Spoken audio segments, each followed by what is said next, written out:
ಶೌರ್ಯ, ಏನಿದು? ಆ ಸಂಪದ ಎಂತವಳು ಏನು ಅಂತ ಗೊತ್ತಿದ್ ಕೂಡ ಯಾಕೆ ಹೀಗೆ ಮಾಡ್ತಿದ್ಯಾ? ನಾನೇನ್ ಮಾಡ್ದೆ ಅಜ್ಜಿ? ಏನು ಕಲ್ಯಾಣಿ ಮೇಲೆ ಪ್ರೀತಿ ಕಡಿಮೆ ಆಯ್ತಾ? ಹಾಗೆಲ್ಲ ಏನೂ ಇಲ್ಲ ಅಜ್ಜಿ. ಇಲ್ಲ ಅಂದ್ರೆ ಆ ಸಂಪದನ ಕೈಯಲ್ಲಿ ಎತ್ಕೊಂಡು ಬರ್ತೀಯಾ?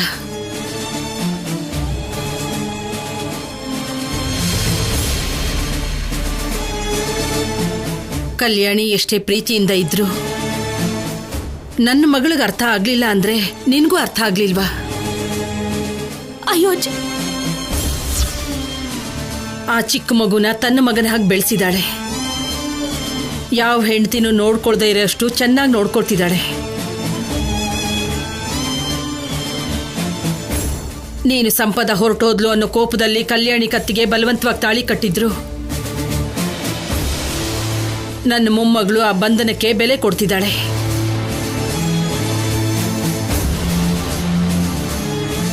ಈ ಕಾಲದ ಹೆಣ್ಣುಮಕ್ಳು ಹಾಗಲ್ದೆ ನೀನೇ ಪ್ರಾಣ ಅಂತ ಬದುಕ್ತಿರೋ ಅವಳ ಕಣ್ಣು ಮುಂದೆನೆ ಆ ಸಂಪದನ ಹಾಗೆ ಎತ್ಕೊಂಡು ಬರ್ತಿದ್ರೆ ಕಲ್ಯಾಣಿಗೆ ನೋವಾಯ್ತೋ ಏನೋ ನನಗೆ ಗೊತ್ತಿಲ್ಲ. ನನ್ನ ಮನ್ಸಿಗೆ ತುಂಬಾ ನೋವಾಯ್ತು. ಅಜ್ಜಿ,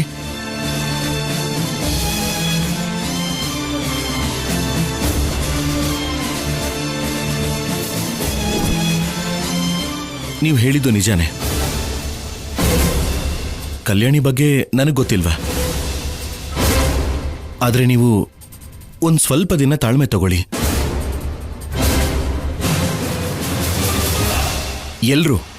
ಎಲ್ರೂ ಸಂತೋಷ ಪಡೋ ಹಾಗೆ ನಾನು ಮಾಡ್ತೀನಿ.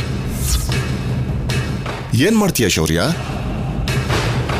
ಕೋರ್ಟ್ ತೀರ್ಪು ನಮ್ಮ ಪರವಾಗಿ ಬರಲಿಲ್ಲ ಅಂದ್ರೆ ಕಲ್ಯಾಣಿ ಜೀವನನೇ ಹಾಳಾಗಿ ಹೋಗುತ್ತೆ.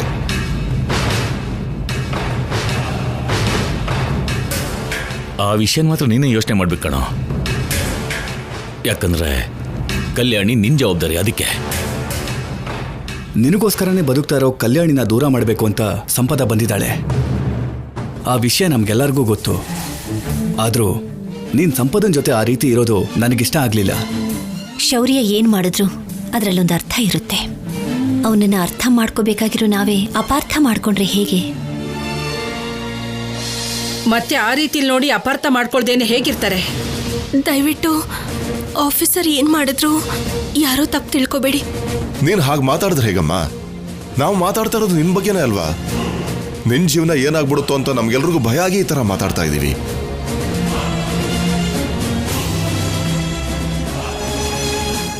ನೀವು ಅವಳ ಜೀವನ ಏನಾಗತ್ತೋ ಅಂತ ಯೋಚಿಸ್ತಾ ಇದ್ದೀರಾ. ಆದ್ರೆ ನಾನು ಆ ಸಂಪದ ಈ ಕಲ್ಯಾಣಿ ಸೇರಿ ನನ್ ಮಗನ್ ಜೀವನನ ಏನ್ ಮಾಡ್ಬಿಡ್ತಾರೋ ಅಂತ ಭಯ ಪಡ್ತಾ ಇದ್ದೀನಿ.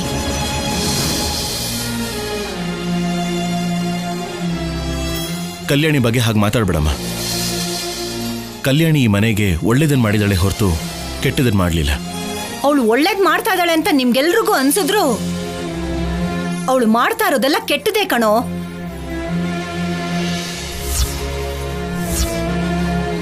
ಕೋರ್ಟ್ ಅಲ್ಲಿ ಅವಳು ಕೇಸ್ ನಡೆಸ್ತಾ ಇದ್ದಾಳೆ. ಆದ್ರೆ ಯಾವಾಗ ನೋಡಿದ್ರು ಇವಳು ನಿನ್ ಹಿಂದೆನೆ ಸುತ್ತುತ್ತಿರ್ತಾಳೆ. ಅದು ಒಳ್ಳೇದ್ ಹೇಗಾಗತ್ತೆ?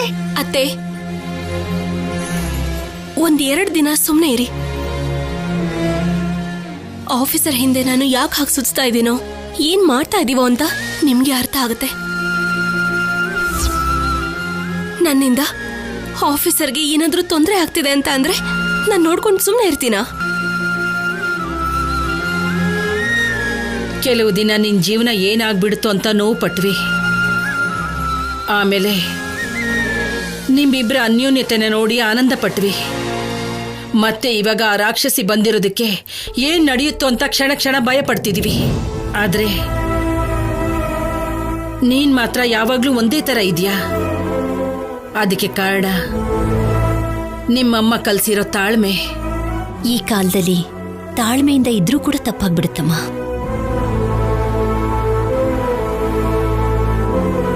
ಆ ಕಾಲದಲ್ಲಿ ನಾನೇನೋ ತಾಳ್ಮೆಯಿಂದನೇ ಇದ್ದೆ.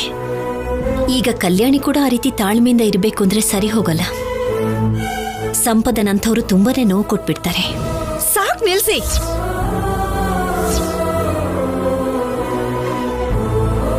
ಕೋರ್ಟ್ ತೀರ್ಪು ಬರೋ ತನಕ ಕಲ್ಯಾಣಿ ನಿನ್ನ ಮಗಳೇ, ನಿಮ್ಮನೆ ಮಗಳೇ. ನನ್ನ ಸೊಸೆ ಮಾತ್ರ ಅಲ್ಲ. ಚಿಚಿ, ನೀನ್ ಬದ್ಲಾಗಲ್ವೇ? ಬದಲಾಯಿಸೋದಕ್ಕೂ ಯಾರು ನೋಡ್ಬೇಡಿ ಅಮ್ಮ.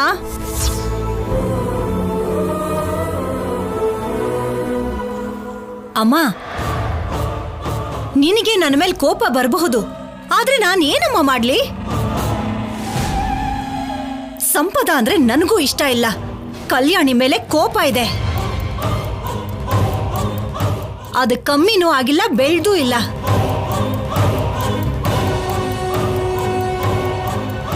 ಅಷ್ಟಕ್ಕೂ ಈ ವಯಸ್ಸಲ್ಲಿ ಇದನ್ನೆಲ್ಲ ಯೋಚಿಸಿ ನಿನ್ ಮನ್ಸನ್ ಯಾಕಮ್ಮ ಹಾಳು ಮಾಡ್ಕೋತ್ಯಾ? ಇವಳ ಹಣೆನಲ್ಲಿ ಏನ್ ಬರ್ದಿರತ್ತೋ ಅದೇ ನಡೆಯತ್ತೆ. ಈಗ ನಾನು ನೀನು ಮಾಡೋ ಅಂಥದ್ದು ಏನೂ ಇಲ್ಲ.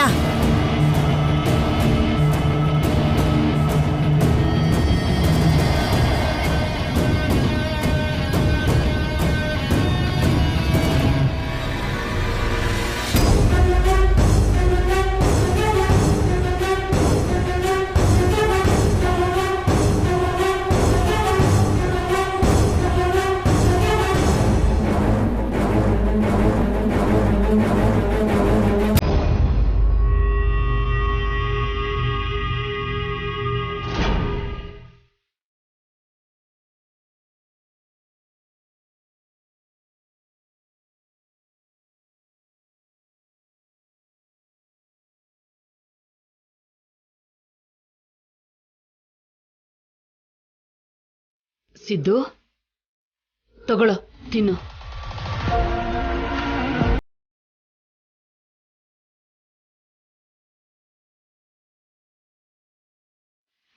ಕೂತ್ಕೋ ಅಮ್ಮ.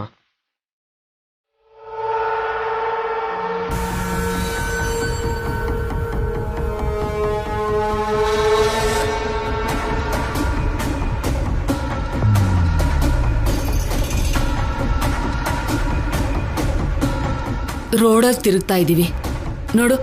ಈ ಮರದ ಕೆಳಗಡೆ ಜೀವನ ಮಾಡ್ತಿದ್ದೀವಿ. ಇಷ್ಟಕ್ಕೂ ಈ ಊಟ ಹೇಗ್ ಸಿಕ್ತು ಅಂತ ಗೊತ್ತಾ? ಈ ಮನೆ ಆ ಮನೆ ಸುತ್ತಾಡಿ ಊಟ ತಗೊಂಡ್ ಬಂದಿದ್ದೀನಿ. ಸರಿ ಬಿಡಮ್ಮ, 2 ದಿನ ಹಸ್ಕೊಂಡಿದ್ರೆ ತಪ್ಪೇನು? ನಿನ್ಗೆ ಹಾಗೆ ಅನ್ಸೋದು. ಕಣ್ಮುಂದೆ ಊಟ ಇದೆಯಲ್ಲ, ಈ ತಟ್ಟೆಲ್ ಅನ್ನ ಇಲ್ಲ ಅಂದ್ರೆ ಗೊತ್ತಾಗುತ್ತೆ. ನಾವಿಲ್ಲಿ ಗಂಜಿ ಕುಡ್ಕೊಂಡು ಕಷ್ಟ ಪಡ್ತಾ ಇದ್ರೆ ಅಲ್ಲಿ ಆ ಸಂಪದ ಬೆಂಚ್ ಕಾರ್ ಹತ್ತಿ ಡ್ಯೂಯೆಟ್ ಆಡಿ ಕನ್ಸ್ ಕಾಣ್ತಿದ್ದಾಳೆ. ನೀನ್ ಅವಳ ಮಾತನ್ನ ನಂಬ್ಕೊಂಡು ಉಪವಾಸ ಬೇಕಾದ್ರೂ ಇರೋಣ ಅಂತ ಹೇಳ್ತಿದ್ಯಾ? ಅಮ್ಮ, ಅವಳೇನಾರು ಇವತ್ತು ಹೇಳ್ತಾ ಇದ್ದಾಳಾ? ಅವಳಿಗೆ ಮೊದ್ಲಿಂದನೂ ಹೀರೋಯಿನ್ ಆಗ್ಬೇಕು ಅಂತ ಕನ್ಸು. ಅವಕಾಶ ಬಂದಿದೆ ಅಲ್ವಾ, ಖಂಡಿತ ಆಗ್ತಾಳೆ. ಅವಳಿಗೇನೋ ಅದು ಅವಳ ಆಸೆ ಆಗಿರ್ಬೋದು ಕಣೋ, ಆದ್ರೆ ನಿನಗೆ ಆಸೆಗಳಿಲ್ವಾ? ನಿನ್ನ ಆಸೆಗಳನ್ನೆಲ್ಲ ದೂರ ಇಟ್ಟು ಅವಳಿಗೋಸ್ಕರ ನಿನ್ ಜೀವನನ್ನೇ ತ್ಯಾಗ ಮಾಡ್ತಿದ್ಯಾ. ಅಷ್ಟ್ ಮಾಡಿದ್ದು ಅಲ್ದೆ ನೋಡು, ನನ್ನನ್ನ ಬೀದಿಲ್ ಕರ್ಕೊಂಡ್ ಬಂದು ಕೂರ್ಸಿದ್ಯಾ. ಮನೆ ಮಠ ಎಲ್ಲ ಬಿಟ್ಟು ಕಳ್ರಾಗಿ ಏನೋ ಇದು ಜೀವನ. ಎಷ್ಟು ದಿನ ಹೀಗೆ? ಸಂಪದ ಹೀರೋಯಿನ್ ಆಗೋವರೆಗೂ ಈ ಕಷ್ಟ ತಪ್ಪಲ್ಲ ಅಮ್ಮ. ಒಂದು ಸರಿ ಹೀರೋಯಿನ್ ಆದ್ಮೇಲೆ ಅವಳು ಸುಖ ನಮ್ ಸುಖ ಆಗದೆ ಇರುತ್ತಾ? ನೀನೇ ಹೇಳು. ಹೇಯ್, ಮೊನ್ನೆ ಕೂಡ ಹೇಳಿದ್ದೀನಿ, ಮತ್ತೆ ಮತ್ತೆ ಹೇಳ್ತಾ ಇದ್ದೀನಿ ನೋಡು. ಅವಳು ಮಾಮೂಲಿ ಹುಡುಗಿ ಅಲ್ಲ. ಅವಳ ಆಸೆನ ನೆರವೇರಿಸ್ಕೊಳ್ಳೋದಕ್ಕೆ ಕಟ್ಕೊಂಡ್ ಗಂಡನೇ ಬಿಟ್ಟಿದ್ದಾಳೆ ಕಣೋ. ತನ್ನ ಮಗುನೇ ದೂರ ಮಾಡ್ಕೊಂಡಿದ್ದಾಳೆ. ನಾಳೆ ನಿನ್ನನ್ ಬಿಡೋದಿಲ್ಲ ಅಂತ ಗ್ಯಾರಂಟಿ ಏನೋ?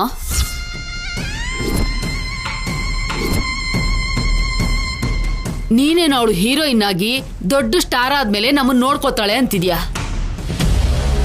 ನದಿ ದಾಟದ್ಮೇಲೆ ದೋಣಿನೇ ತಳ್ಳೋ ಹೆಂಗ್ಸವಳು.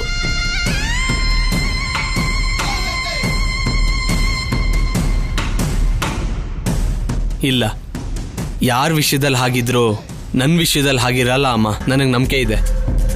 ಈಗೇನು, ಅವಳು ಹೀರೋಯಿನ್ ಆಗ್ತಾಳೆ, ನಿನ್ನ ಮದುವೆ ಮಾಡ್ಕೋತಾಳೆ, ಬೆಂಚ್ ಕಾರಲ್ಲಿ ನಿನ್ನ ಮುಂದೆ ನನ್ನ ಹಿಂದೆ ಕೂರ್ಸ್ಕೊಂಡು ತಿರುಗಾಡ್ತಾಳೆ. ಇದೇ ತಾನೇ ನೀನ್ ಕನ್ಸ್ ಕಾಣ್ತಿರೋದು?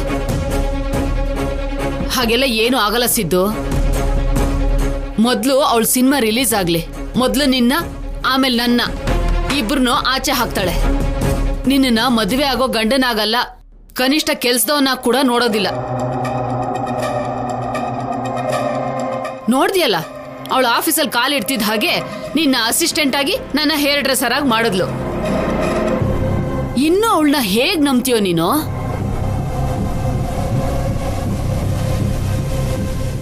ಸಿದ್ದು, ನೀನ್ ಅವಳನ್ನ ನಂಬಿರೋದ್ರಿಂದ ಅವಳು ಏನ್ ಮಾಡಿದ್ರು ನಿನ್ಗೆ ಒಳ್ಳೇದೇ ಅನ್ಸುತ್ತೆ ಕಣೋ.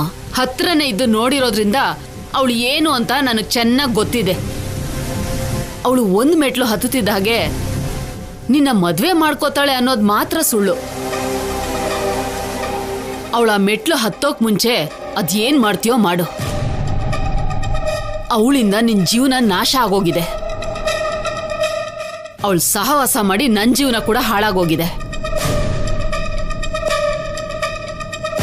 ಇನ್ ಮುಂದೆ ನಮ್ ಜೀವನ ಚೆನ್ನಾಗಿರ್ಬೇಕು, ಅವಳು ನಮ್ ಕೈಯಲ್ಲೇ ಇರ್ಬೇಕು ಅಂದ್ರೆ ನೀನೊಂದು ಕೆಲಸ ಮಾಡ್ಬೇಕು. ಅವಳು ಹೀರೋಯಿನ್ ಅನ್ಸ್ಕೊಳ್ಳೋದ್ರೊಳಗೆ ಅವಳನ್ನ ನೀನು ಮದ್ವೆ ಮಾಡ್ಕೋಬೇಕು. ಅವಳ ಕುತ್ತಿಗೆಗೆ ನೀನ್ ತಾಳಿ ಕಟ್ಟದೆ ಅನ್ಕೋ, ಅವಳು ಎಷ್ಟೇ ಮೇಲ್ ಹೋದ್ರೂ ನಿನ್ ಹೆಂಡತಿಯಾಗಿ ನಿನ್ ಕೈಯಲ್ಲೇ ಇರ್ತಾಳೆ. ಅವಳು ನಿನ್ ಹದ್ಬಸ್ತಲ್ಲಿ ಇರ್ತಾಳೆ. ಯೋಚನೆ ಮಾಡು.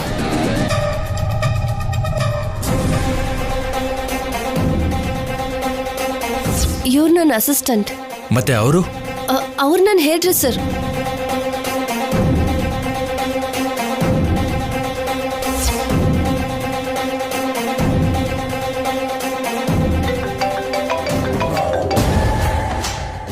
ನೋಡು, ನಿಮ್ಮ ಅಕ್ಕನ ಫೋನು.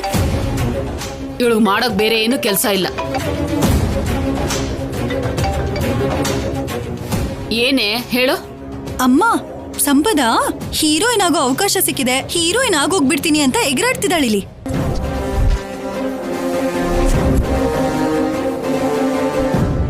ಹೇಳಿದ್ಲಾ? ನೀನು ಕೂಡ ಹೇಳಿದ್ಲಾ ಅಕ್ಕ? ದಯವಿಟ್ಟು ಈ ವಿಷಯನ ಯಾರಿಗೂ ಹೇಳ್ಬೇಡ. ಇವಾಗ ಬರೀ ಆಫೀಸ್ ತನಕ ಹೋಗಿ ಬಂದಿದ್ದೀವಿ, ಇನ್ನೂ ತುಂಬಾ ಇದೆ. ಆ ಸಿನಿಮಾ ಸ್ಟಾರ್ಟ್ ಆಗಿ ರಿಲೀಸ್ ಆಗಬೇಕು ಅಕ್ಕ.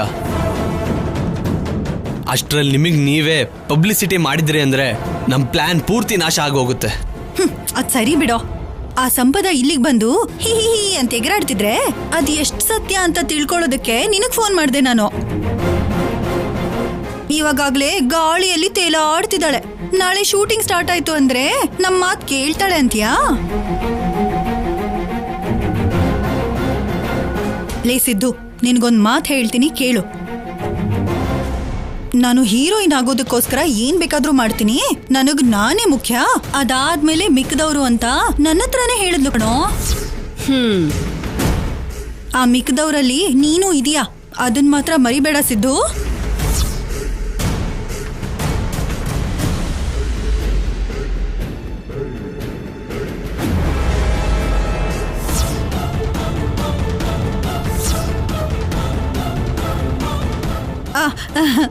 ಹಲೋ, ರಾಂಗ್ ನಂಬರ್ ರೀ. ನೀವ್ ಯಾವ್ದೋ ಬೇರೆ ನಂಬರಿಗೆ ಮಾಡಿದೀರಾ. ಇಡ್ತೀನಿ.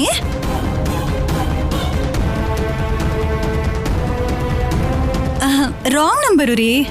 ಏನೇ ರಾಂಗ್ ನಂಬರ್ ಎಲ್ಲ ನಿನಗೆ ಬರ್ತಾ ಇದೆ? ಅದು ಏನಿಲ್ಲ ರೀ, ನನ್ಗೇನ್ ಗೊತ್ತು, ಯಾರು ಅನ್ಕೊಂಡು ಯಾರಿಗೂ ಮಾಡಿದ್ದಾರೆ. ರಾಂಗ್ ನಂಬರ್ ಅನ್ಕೊಂಡು ಫೋನ್ ಇಟ್ಬಿಟ್ಟೆ, ಅಷ್ಟೇ ಅಷ್ಟೇ.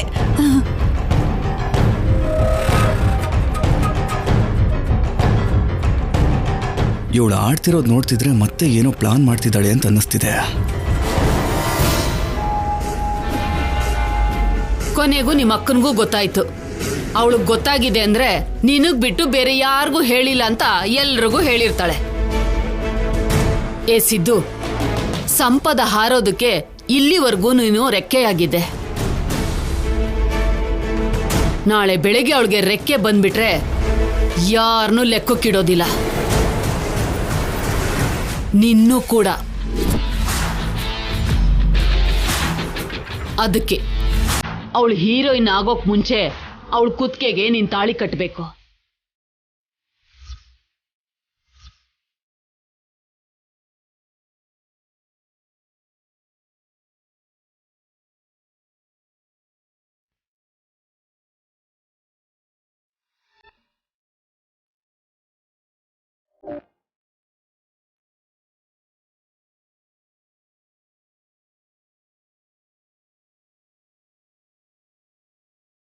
ಕಲ್ಯಾಣಿ, ಏನಾಯ್ತು? ಯಾಕೆ ಹೀಗಿದೆಯಾ? ಅಯ್ಯೋ ಏನಿಲ್ಲ ಆಫೀಸರ್, ಸುಮ್ಮನೆ ಯೋಚಿಸ್ತಾ ಇದೆ ಅಷ್ಟೇ. ನೀನು ಹೇಳದೇ ಇದ್ರು ನಿನ್ನ ನೋವನ್ನ ನಾನು ಅರ್ಥ ಮಾಡ್ಕೊಳ್ಳಲ್ಲ ಅನ್ಕೊಂಡಿದ್ಯಾ? ಅಮ್ಮ ಹೇಳಿದ ಮಾತಿಗೆ ಬೇಜಾರು ಮಾಡ್ಕೊಂಡಿದ್ಯಾ ಅಲ್ವಾ? ಅನ್ನೋದು ಅತ್ತೆಗೆ, ಅನ್ನಿಸ್ಕೊಳ್ಳೋದು ನನಗೆ ಅಭ್ಯಾಸ ಆಗೋಗಿದೆ ಆಫೀಸರ್. ಆದರೆ ಅವರು ಅಮ್ಮನ್ನ ಬೈತಾ ಇದ್ರೆ ತುಂಬ ಬೇಜಾರಾಗತ್ತೆ. ಅಮ್ಮ ಹಾಗೆ ಮಾತಾಡಿರೋದಕ್ಕೆ ನನಗೂ ಬೇಜಾರಾಗುತ್ತೆ.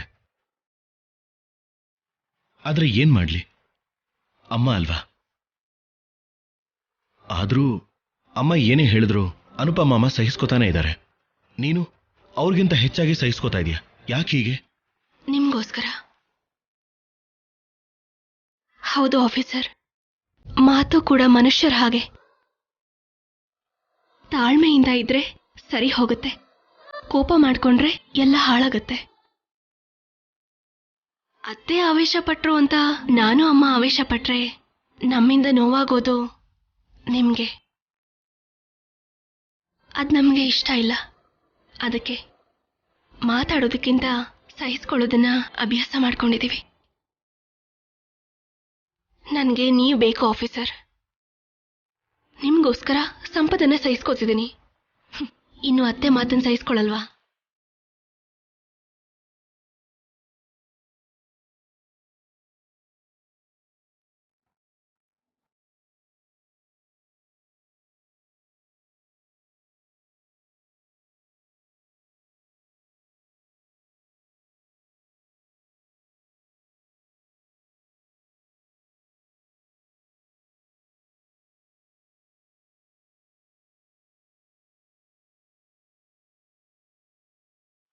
ನಾನು ಅತ್ತೆ ಮಾತಿಗೆ ಬೇಜಾರಾಗ್ತಿಲ್ಲ ಆಫೀಸರ್. ಕೋರ್ಟ್ ತೀರ್ಮಾನ ಏನಾಗುತ್ತೋ ಅಂತ ಭಯ ಆಗ್ತಾ ಇದೆ. ಕಲ್ಯಾಣಿ, ನೀನ್ ಹಾಗೆ ಹೆದರ್ಕೊಡೋ ಅವಶ್ಯಕತೆ ಇಲ್ಲಮ್ಮ. ಏನಾದ್ರೂ ಒಂದು ಅದ್ಭುತ ನಡೆಯುತ್ತೆ. ನೀವೇ ಗೆಲ್ತೀರಾ ಅಂತ ನನ್ನ ಮನಸ್ಸು ಯಾಕೋ ಹೇಳ್ತಾ ಇದೆ.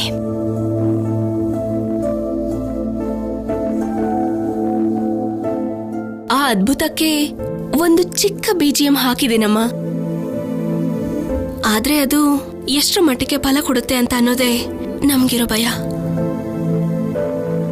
ಏನಮ್ಮ ನೀನ್ ಹೇಳ್ತಿರೋದು? ನನಗ್ ಗೊತ್ತಿಲ್ಲದೆ ಏನ್ ಮಾಡ್ತಿದ್ದೀರಾ ನೀವು?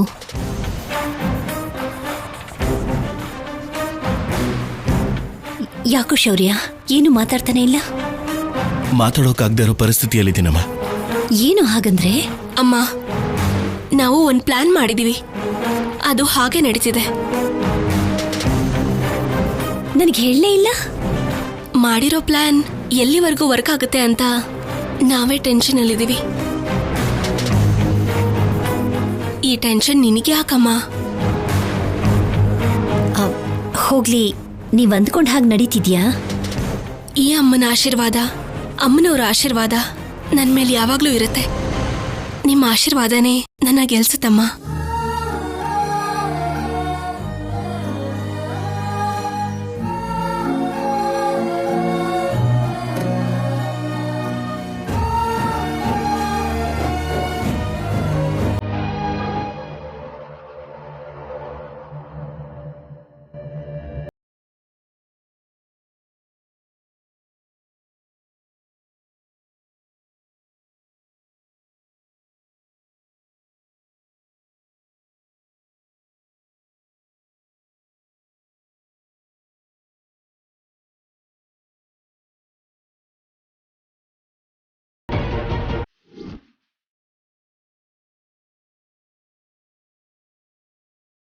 ಚಕ್ರವ್ಯೂಹದ ಹಾಗೆ ಎಲ್ಲರೂ ಸುತ್ತಾ ಇದ್ದಾರೆ. ಇವರಿಂದ ತಪ್ಪಿಸ್ಕೊಂಡು ಇವಾಗ ಹೇಗೆ ಹೋಗೋದು?